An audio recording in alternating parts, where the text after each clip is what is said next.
KGF वाली बहू। निर्मला जी के बेटे सुमित की शादी नव्या के साथ हो गई और निर्मला जी बहुत खुश थी क्योंकि बहू रानी दिखने में बहुत खूबसूरत थी और नेचर भी अच्छा था। निर्मला जी का बहुत अच्छे से ख्याल रखती थी, कभी किसी से झगड़ा नहीं करती थी। लेकिन निर्मला जी की बहू में कुछ तो अनोखा था और वो ये था कि केजीएफ मूवी देखने के बाद केजीएफ मूवी के हीरो की बहुत बड़ी फ़ैन बन गई थी और बस हर वक्त उसे ही कॉपी करने की कोशिश करती रहती। बस एक यही आदत की वजह से निर्मला जी को कभी कभी उस पर गुस्सा आ जाता। बाकी सब कुछ ठीक था। सुमित बेटा, तुम नव्या को समझाने की कोशिश क्यों नहीं करते? अरे बार बार केजीएफ के हीरो की तरह भेस बदल कर घूमती रहती है कॉलोनी में। सब देख देख कर हंसते हैं। क्या करूं मम्मी, मैंने उसे कई बार कहा कि बहू हो, बहू की तरह रहा करो, लेकिन उसके सर पर तो केजीएफ का भूत सवार है, किसी की सुनती ही नहीं। ठीक है बेटा, तो ऑफिस जा, मैं एक बार और उससे बात करने की कोशिश करती हूँ। थोड़ी देर के बाद नव्या अपने कमरे से निकलकर बाहर आती है। अरे बहू, ये क्या, तुम फिर से केजीएफ की एक्टर बन गई? मम्मी जी, आपको पता है ना, मैं उसकी पर्सनालिटी से बहुत इम्प्रेस्ड हूँ और मेरी फेवरेट मूवी है ये। जानती हैं, मैंने तो सारे डायलॉग्स भी रट कर रख लिए हैं। अरे बेटा, लेकिन थोड़ा बहुत समाज की भी तो परवाह करनी पड़ती है ना। तुम इस तरह घूमती हो, सब लोग क्या सोचते होंगे, थोड़ा तो डरा करो। मम्मी जी, डर होना चाहिए और दिल में होना चाहिए। वो अपुन के नहीं, सामने वाले के दिल में होना चाहिए। अरे तुम फिर से केजीएफ के डायलॉग मारने लगी। अरे पता नहीं कब समझोगी। डोंट वरी मम्मी जी, मैं अभी आपके लिए गर्मा गर्म कॉफ़ी बना कर लाती हूँ। उसके बाद आपकी सारी टेंशन रफू चक्कर हो जाएगी। कुछ दिनों के बाद। नव्या, नव्या कहाँ हो तुम? मैं यहाँ हूँ। अरे क्यों इस तरह केजीएफ का हीरो बनकर घूम रही हो? कभी तो मेरी बीवी बनकर रह लिया करो। छोड़ो ना सुमित। अच्छा बताओ, मुझे आवाज़ किस लिए दे रहे थे? क्या बताऊँ यार, मेरे बॉस ने मुझे इतना काम दे दिया ना, पूरी तरह से परेशान हो गया हूँ। ऐसा लगता है ऑफिस नहीं, युद्ध पर जाता हूँ। अरे बेटा, परेशान क्यों होता है? ला, मैं तेरा सर दबा देती हूँ, दुखी मत हो। काम तो सबको करना ही पड़ता है। लेकिन मम्मी, ऑफिस में आजकल बहुत काम रहता है, थक जाता हूँ मैं। जानता है बेटा, जब तू छोटा था ना, तो मैं ऑफिस और तुझे संभालने का सारा काम करती थी, तब मुझे भी ऐसा ही लगता था। लेकिन कुछ दिनों के बाद सब ठीक हो जाएगा बेटा। सही कह रही है मम्मी जी, तुम अपने आप को ऑफिस में काम करने की वजह से योद्धा समझते हो, लेकिन जानते हो, इस दुनिया में सबसे बड़ा योद्धा एक माँ होती है। अरे ये डायलॉग तो मैंने कहीं सुना है। जरूर सुना होगा। केजीएफ फिल्म का डायलॉग भला किसने सुना नहीं होगा? हे भगवान, कोई मेरी बीवी के सर से केजीएफ का भूत उतार दे। कुछ दिनों के बाद। नव्या, सुमित तो ऑफिस चला गया। एक काम करते हैं, हम दोनों मार्केट चलते हैं, मुझे कुछ शॉपिंग करनी थी। ठीक है मम्मी जी, मैं अभी तैयार होकर आती हूँ। थोड़ी देर बाद नव्या फिर से केजीएफ फिल्म के हीरो की तरह गेटअप रखकर आ जाती है। अरे तुम फिर से ये बन गई। चलिए ना मम्मी जी, आप जानती है ना, मुझे ऐसे रहना बहुत पसंद है। प्लीज़ प्लीज़ प्लीज़ मम्मी जी। अच्छा ठीक है, चलो।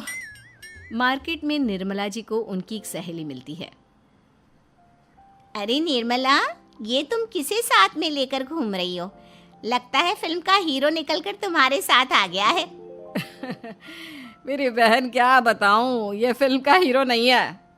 अच्छा, ये तुम्हारा बेटा होगा। बहुत दिनों से देखा नहीं ना, इसलिए पहचान नहीं पाई मैं। अरे नहीं नहीं, मेरी पूरी बात तो सुनो। ये मेरी बहू है नव्या। है? लेकिन दिखने में तो ये बिल्कुल केजीएफ के एक्टर की तरह नजर आ रही है। हाँ, वो क्या है ना, इसे इसी तरह रहना पसंद है। क्या बात है बहू, शहर में इस तरह घूम रही हो, तुम्हें बिल्कुल भी अजीब नहीं लगता? लोग तुम्हारे बारे में क्या कहेंगे? आंटी जी, जो शहर में रहने आता है ना, वो उसके बारे में सीखता है, और जो राज करने आता है ना, वो शहर को अपने बारे में सिखाता है। और मैं इस शहर को अपने बारे में सिखा रही हूँ। अरे ऐसा ही कुछ तो केजीएफ पिक्चर के हीरो ने भी बोला था ना अपनी फिल्म में। ये हुई ना बात, सही पहचाना आपने। केजीएफ फिल्म के हीरो का ही डायलॉग है ये। निर्मला जी और नव्या को मार्केट में शॉपिंग करते करते शाम हो जाती है और शाम को घर लौटते वक्त एक सुनसान सड़क पर अचानक से एक चोर उनके सामने आकर खड़ा हो जाता है। चुपचाप अपना सारा रुपया माल पैसा मुझे दे दो। क्यों दे दे पैसे? तुमने दिए क्या सामान खरीदने के लिए? ओए चुप कर। और इस तरह बहुरुपया बनकर क्यों घूम रहा है? अरे घूम रहा नहीं, घूम रही है, बहू है ये मेरी। लेकिन देखने में तो तुम्हारा बेटा जैसा लगता है। वैसे कुछ भी कहो, बेटा है बड़ा हैंडसम। अरे चुप कर, कहा ना बेटा नहीं बहू है मेरी, बहू है। अच्छा ठीक है, तो ऐसे कहता हूँ, तुम्हारी बहू बहुत हैंडसम है। ओए मिस्टर चोर, ज्यादा बातें बनाने की जरूरत नहीं है। चुपचाप यहाँ से निकलो, तुम्हें कुछ नहीं मिलने वाला। ऐसी बात है? एक मिनट रुको, ये देखो मेरे हाथ में गन है ना, गन। तुम दोनों का भेजा उड़ा दूंगा। नव्या लपक कर वो गन चोर से छीन लेती है। ट्रिगर पे उंगली रखने वाला हर कोई शूटर नहीं होता और उनकी औकात उनको चाहने वालों के अलावा और कोई समझ नहीं सकता। क्या बोले रे? ये लाइन तो मैंने कहीं सुना है। अरे सुना होगा, जरूर सुना होगा, क्योंकि केजीएफ फिल्म तो सबने देखी है ना। मेरी बहू तो दिन में 4-4 बार देखती है, उसी का डायलॉग है ये। अरे वाह आंटी जी, बहुत कमाल की है आपकी बहू। चलता फिरता केजीएफ का एक्टर ही लगती है। एक काम करो, अब तुम यहाँ से चलते फिरते बनो, वरना तुम्हारी ये जो नकली गन है ना, इसी से नकली गोली चलाकर तुम्हारा नकली भेजा उड़ा दूंगी। चोर डर के मारे वहां से भाग जाता है। कुछ दिनों के बाद एक दिन सुमित नव्या से कहता है, नव्या, मेरे कुछ दोस्तों ने शहर के बाहर जो बड़ा सा गार्डन है ना, वहाँ पर गेट टुगेदर का प्लान बनाया है। तुम भी सही वक्त पर रेडी हो जाना, हम भी चलेंगे। रेडी होने में तो मैं माहिर हूँ, और आप तो जानती ही है ना मैं कैसे रेडी होती हूँ। नव्या प्लीज, इस बार मेरी बीवी की तरह बनकर तैयार हो जाना। केजीएफ का एक्टर फिर कभी बन लेना। नहीं सुमित, मैं तुम्हारे दोस्तों से पहली बार मिल रही हूँ। मैं अपना असली हुनर तो दिखाऊंगी ना उन्हें, ताकि उन्हें भी पता चले कि तुम्हारी बीवी बीवी नहीं बल्कि एक बहुत फेमस फिल्म का स्टार है, स्टार। ठीक है, तुम्हारी जिद के आगे मेरी कहाँ चलने वाली है।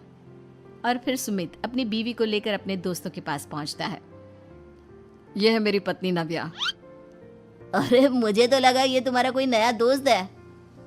हाँ, मैं भी बहुत देर से सोच रहा था कि सुमित का नया दोस्त तो बड़ा हैंडसम है। आप लोगों को गलत फहमी हुई है, मैं इनका दोस्त नहीं बल्कि इनकी बीवी हूँ। अगर आप बीवी हैं तो बीवी की तरह क्यों नहीं रहती? आपको देखकर तो ऐसा लगता है जैसे सुमित अपनी किसी कॉलेज की फ्रेंड को लेकर घूम रहा है। अब क्या बताऊँ यार, तुम लोग ही समझाने की कोशिश करो, मेरी तो कोई बात नहीं सुनती। अरे भाभी जी, ये तो बहुत बुरी बात है, रियली वेरी बैड। हमारे दोस्त को तो बीवी के साथ रहने की फीलिंग ही नहीं आती होगी। If you think I am bad, I am your dad. अरे भाभी जी, क्या कमाल का डायलॉग मारा है, मजा आ गया। आप तो एक्टिंग भी बहुत अच्छी करती हैं। हाँ, लेकिन बस एक ही इंसान की एक्टिंग करती है मेरी बीवी, केजीएफ के हीरो की, और उसी की तरह रूप बदल बदल कर घूमती रहती है। यार सुमित, तेरे तो मजे हैं, चलता फिरता सिनेमा हॉल तेरे संग चलता है। बेटा, मेरे कितने मजे हैं और कितने नहीं ये तो मुझे ही मालूम है। ऐसा क्यों कह रहा है यार, सारा दिन डायलॉग सुनने को मिलते हैं और बीवी एक हैंडसम दोस्त की तरह नजर आती है, और क्या चाहिए। क्या बताऊं भाई, कई बार रात को सोते वक्त जेब में नकली गन रखकर सोती है और फिर झटके से मेरे सर पर गन तान के केजीएफ के डायलॉग मारती है। उस वक्त मेरी क्या हालत होती होगी ये तो मैं ही समझ सकता हूँ ना। सुमित की बात सुनकर उसके सारे दोस्त जोर जोर से हंसने लगते हैं। अपने पराए घर की लड़ाइयाँ कितनी भी हो, लेकिन ये भी सच है कि किसी पर कोई आपत्ति हो तो अपना ही परिवार साथ देता है। भैया, मेरे पीछे पुलिस लगी है, प्लीज मुझे बचा लो। रवि और राज दो भाई, लेकिन दोनों में कभी नहीं पटी। अरे क्या हुआ छोटे, क्या कर दिया तूने? अरे कुछ नहीं भैया, मेरा दोस्त है ना राजू, वो मुझे लेकर बैंक गया था, मुझे नहीं पता भैया कि वो वहाँ बैंक लूटने जा रहा है। मैं उसके साथ बैंक में घुसते ही सीसीटीवी कैमरे में दिख गया हूँ। अब पुलिस मुझे ढूंढ रही है भैया, मुझे बचा लो। राज कुछ सोचता है, फिर कहता है, ओके, तुम यहीं रुको, मेरा एक दोस्त पुलिस में है, मैं बात करता हूँ। तभी वहां रवि की बीवी राज की बीवी के साथ आ जाती है। तुम लोगों के घर जब तक पुलिस का आना जाना है, बच्चों को यहीं छोड़ दो, उन पर असर ठीक नहीं पड़ेगा। तभी वहां पुलिस आ जाती है। चलो चलो, कौन है रवि, थाने चलो। मैंने कुछ नहीं किया, मुझे कुछ नहीं पता। अरे वो तो पुलिस स्टेशन चलकर ही पता चलेगा कि कुछ पता है कि नहीं, चलो। कहानी का फ्लैशबैक। भैया, मुझे मेरे मकान में हक चाहिए ही चाहिए। अरे लेकिन छोटे, अभी मेरे बच्चों पर काफ़ी खर्चा है, तेरी भाभी की भी तबीयत ठीक नहीं रहती, बजट बिल्कुल नहीं है कि मैं अलग होकर रहूं। देख लो भैया, 1 महीना है तुम्हारे पास, जल्दी से घर खाली कर दो। अरे कैसी बात कर रहे हैं भैया, मेरे शरीर में अभी इतनी हिम्मत भी नहीं कि घर को खाली करे। तो क्यों अपना पोषण बेचा भाभी? अरे तुम तो जानती हो, पिताजी की बीमारी के कारण उन्हें हमारी ज़रूरत थी, कैसे आते पैसे। ससुर जी तो बूढ़े थे भाभी, उनकी बीमारी में भी पैसे लगाना कौन सा अकल का काम था। तो क्या पिताजी को मैं मरने के लिए छोड़ देता? अरे रवि, तू तो समझ, पापा को हमारी ज़रूरत थी, उन्होंने हमारे लिए हर वो काम किया जिससे हमें खुशी मिले। बैक टू रवि जो जेल में बैठा है। ये मैंने क्या कर दिया था? मैं ना पिता का हुआ ना ही भैया का। मेरे साथ जो हो रहा है ठीक ही हो रहा है। तभी वहां पुलिस वाला आता है। रवि, तुमसे कोई मिलने आया है। भाभी, आप यहाँ क्यों आई? पुलिस स्टेशन है ये भाभी। भैया, आपकी जगह मेरा भाई होता तो क्या मैं नहीं आती? अच्छा, ये खाना ले लीजिए, खा लीजिएगा। आपके भैया लगे हैं वकीलों और पुलिस वालों से बात करने में, डरने की कोई बात नहीं। जब आपने गुनाह किया ही नहीं तो सज़ा भी नहीं मिलेगी। रवि भाभी को देखकर रोने लगता है।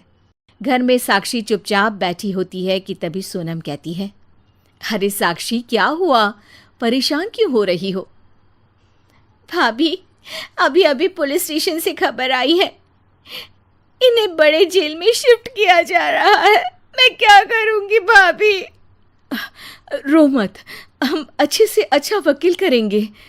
लेकिन उसमें तो बड़े पैसे लगेंगे दीदी, हम इतना पैसा कहाँ से लाएंगे? अरे क्यों, ये मकान है ना, और मेरे कुछ गहने भी है। साक्षी की आंखों में पानी आ जाता है। पर दीदी, ये तो आप और भैया की मेहनत की कमाई है। पापा के बाद भी तो हम लोगों का सब खत्म हो गया था। पापा को तो बचा नहीं पाए, लेकिन भैया को ज़रूर बचा लेंगे। और भगवान चाहेंगे ना तो दोनों भाई मिलकर इससे भी बड़ा मकान खड़ा कर लेंगे। साक्षी। थोड़ी देर में राज वहाँ आता है। सोनम सही कह रही है साक्षी, पैसों की कमी के कारण किसी भी बेगुनाह को सज़ा नहीं मिलती। राज एक अच्छा सा वकील करता है। सोनम और साक्षी बचाए पैसे और अपने गहनों को बेचकर रवि का केस लड़ते हैं और जल्द ही रवि जेल से बाहर आ जाता है। रवि राज को गले लगाकर कहता है, भैया मुझे माफ़ कर दो, मुझे साक्षी ने सब कुछ बताया है। भैया, आपने मुझ पर विश्वास किया, मेरे लिए दिन रात मेहनत की, भाभी ने अपने गहने तक बेच दिए। भैया, आपने तो पापा के लिए भी पैसे नहीं देखे, लेकिन मैं बहुत ही सेल्फिश निकला। भैया, एक आखिरी बार मुझे माफ़ कर दो, मैं शर्मिंदा हूँ। अरे भाई, अपने तो अपने ही होते हैं, पापा ने हमारे लिए क्या नहीं किया ये तुम्हें बताने की ज़रूरत नहीं है मुझे। और फिर तू तो मेरा भाई है, पैसे से बढ़कर रिश्ते होते हैं भाई। काड़ा 3 बहुओं के रवैये से सासू माँ बहुत परेशान थी। दरअसल बात ये थी कि तीनों बहुओं में किसी बात को लेकर अनबन हो गई थी। तब से ही तीनों एक दूसरे से मुंह फुलाए रहती थी। ना कोई सीधे मुंह किसी से बात करती, ना किसी का कहना मानती। पड़ोसी भी इस बात को जानते थे और जाने कैसे कैसे बातें भी करते। इसीलिए सासू माँ ने तीनों बहुओं को तुरंत अपने कमरे में बुलाया। मैं कई दिनों से देख रही हूँ तुम तीनों अलग अलग सारे काम कर रही हो। ये सब नहीं चलेगा, तीनों को मिलकर ही काम करना पड़ेगा।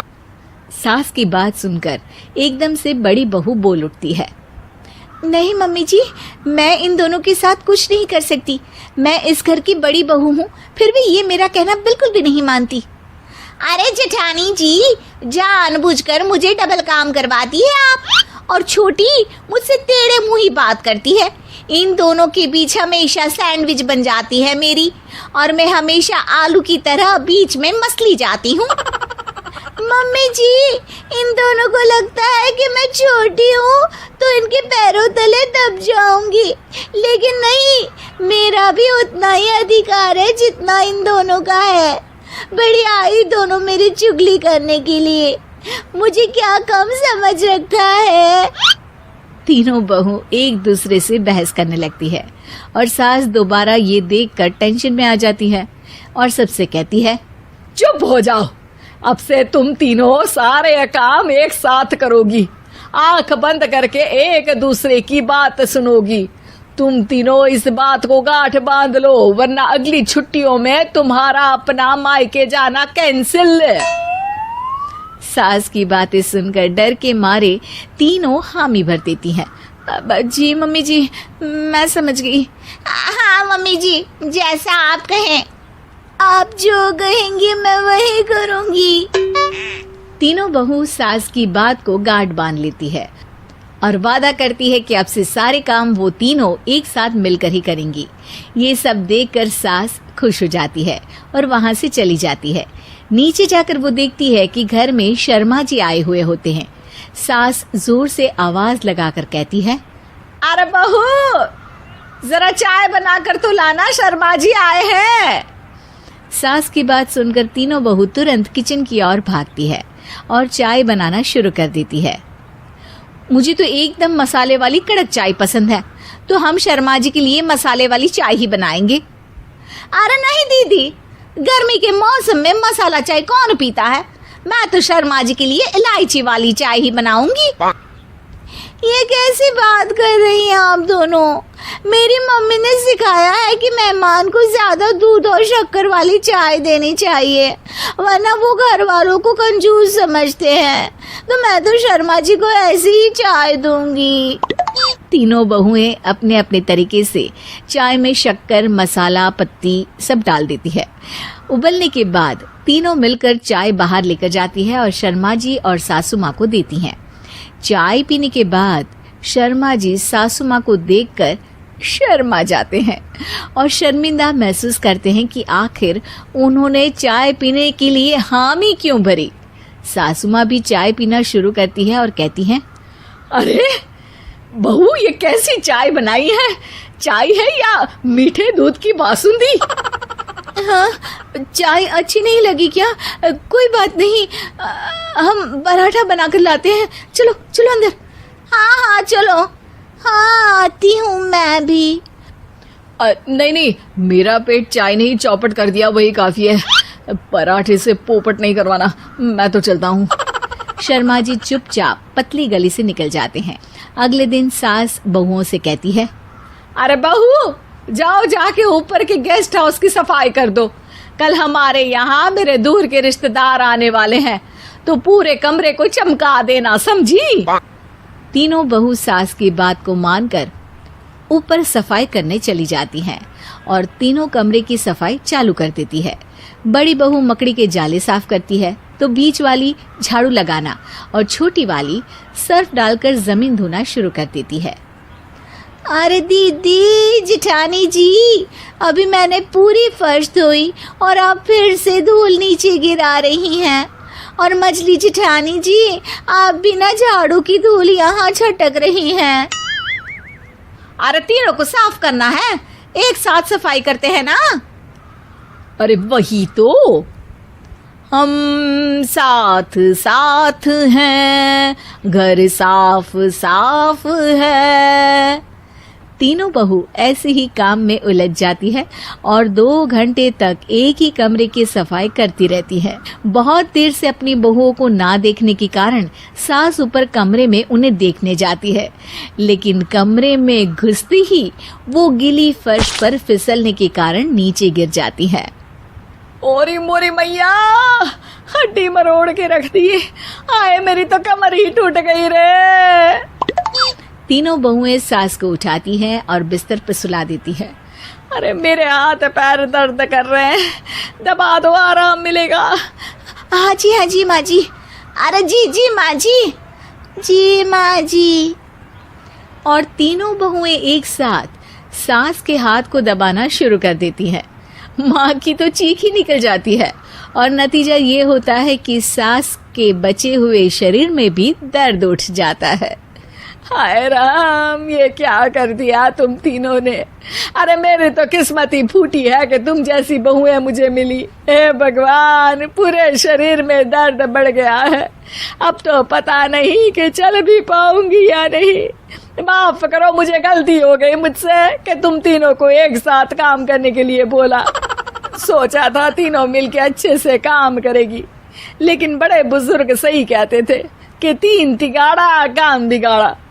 तुम लोगों ने ये बात ना आज साबित करके दिखा दी।